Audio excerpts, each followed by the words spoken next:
کبھی کبھی ایسا ہوتا ہے نا کہ کوئی چیز روز ہمارے سامنے ہوتی ہے، ہم اسے روز دیکھتے ہیں، لیکن اس کا اصل مطلب، اس کی گہرائی اچانک سے ہم پر کھلتی ہے۔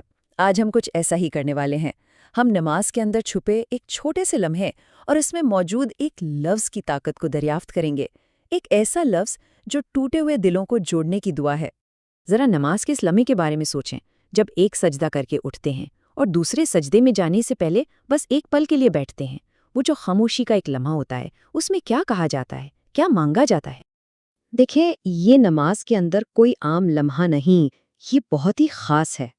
یہ ایک وقفہ ہے، خاموشی کا، عاجزی کا، اور ٹھیک اسی لمحے میں ہمیں ایک ایسی دعا سکھائی گئی ہے جو سچ پوچھیں تو دنیا اور آخرت کی تمام بھلائیوں کو اپنے اندر سمیٹ لیتی ہے۔ تو اس چھوٹے سے خاموش لمحے میں یہ خوبصورت دعا پڑھی جاتی ہے۔ اس میں اللہ سے کہا جاتا ہے، اے اللہ، مجھے معاف فرما، مجھ پر رحم کر، مجھے عافیت دے، مجھے سیدھا راستہ دکھا، مجھے رزق عطا فرما، میری ٹوٹی ہوئی چیزوں کو جوڑ دے اور مجھے بلندیاں عطا کر۔ سبحان اللہ، کتنی جامع دعا ہے۔ اور جانیں، یہ صرف کوئی عام دعا نہیں ہے، یہ وہ الفاظ ہیں جو خود ہمارے پیارے نبی صلی اللہ علیہ وآلہ وسلم نماز کے اسی لمحے میں ادا کیا کرتے تھے۔ تو اس سے اس دعا کی اہمیت اور بھی کتنی بڑھ جاتی ہے نا؟ اب اس پوری دعا میں تو کئی درخواستیں ہیں، مغفرت بھی ہے، رحمت بھی، رزق بھی، لیکن آج ہم صرف ایک لفظ پر بات کریں گے، صرف ایک ایسا لفظ جس کے اندر یوں سمجھیں کہ شفا کا ایک پورا سمندر چھپا ہوا ہے، اور وہ لفظ ہے وجبرنی۔ اچھا، جب کوئی یہ لفظ کہتا ہے تو اصل میں وہ اللہ سے کیا مانگ رہا ہوتا ہے؟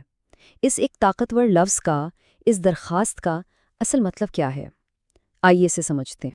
تو وجبرنی کا اصل مطلب جاننے کے لیے ہمیں اس کی جڑ تک جانا ہوگا۔ اس کا جو عربی روٹ ورڈ ہے نا، جبر، اسے سمجھنا ہوگا۔ دیکھتے ہیں کہ اس چھوٹے سے لفظ میں کیا کیا راز چھپے ہوئے ہیں۔ دیکھیں، عربی زبان میں جبر کے 3 بہت ہی پاورفل مطلب ہیں۔ پہلا، ٹوٹی ہوئی چیز کو جوڑنا، جیسے مثال کے طور پر ٹوٹی ہوئی ہڈی کو جوڑا جاتا ہے۔ دوسرا مطلب ہے بکھری ہوئی چیزوں کو سمیٹ لینا۔ اور تیسرا، جو شاید سب سے خوبصورت ہے، وہ ہے کسی زخم پر سکون دینے والا مرہم لگانا۔ اسے اور بہتر طریقے سے سمجھنے کے لیے ایک لمحے کے لیے ذرا سوچیں۔ فرض کریں کہ کوئی گہرا زخم لگا ہے اور اس میں بہت شدید درد ہو رہا ہے، اور پھر کوئی آ کر اس زخم پر ایک ٹھنڈا سا سکون دینے والا مرہم رکھ دے۔ وہ جو ایک دم ٹھنڈک کا احساس ہوتا ہے نا، وہ سکون، بس وہی احساس، وہی عمل، درد کو ٹھنڈک پہنچانے کا، ٹوٹی ہوئی چیز کو جوڑنے کا، اسی کو عربی میں جبر کہتے ہیں۔ یہی اس لفظ کا دل ہے، اس کی روح ہے۔ اچھا، تو یہ تو ہو گیا اس کا لغوی یعنی فزیکل مطلب۔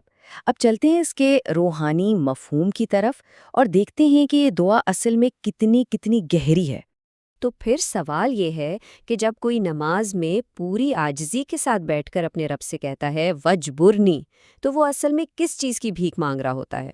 جب کوئی کہتا ہے وجبرنی تو وہ دراصل یہ کہہ رہا ہوتا ہے، اے اللہ، میرے ٹوٹے ہوئے دل کو جوڑ دے، میرے غموں پر، میرے درد پر مرہم رکھ دے، میری جو کمزوریاں ہیں، جو خامیاں ہیں، انہیں اپنی طاقت سے پورا کر دے، اور میری یہ جو بکھری ہوئی زندگی ہے، اسے سمیٹ دے۔ سوچیں، یہ صرف ایک لفظ نہیں، یہ تو مکمل بحالی کی، کمپلیٹ ہیلنگ کی ایک التجا ہے۔ اور یہی بات، یہی سمجھ ہمیں نماز کے اندر چھپی شفا کی طاقت کو سمجھنے میں مدد دیتی ہے۔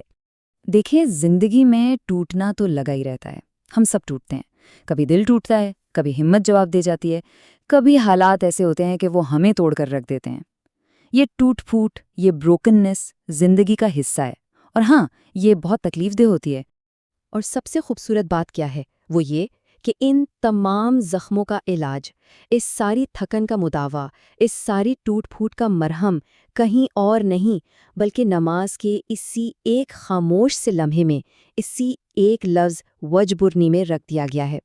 تو بس اگلی بار جب نماز میں اس لمحے میں بیٹھنے کا موقع ملے اور زبان سے یہ لفظ نکلے وجبرنی، تو ایک لمحے کے لیے ضرور سوچئے گا کہ اس ایک لفظ میں کتنی بڑی شفا اور کتنا گہرا سکون مانگا جا رہا ہے۔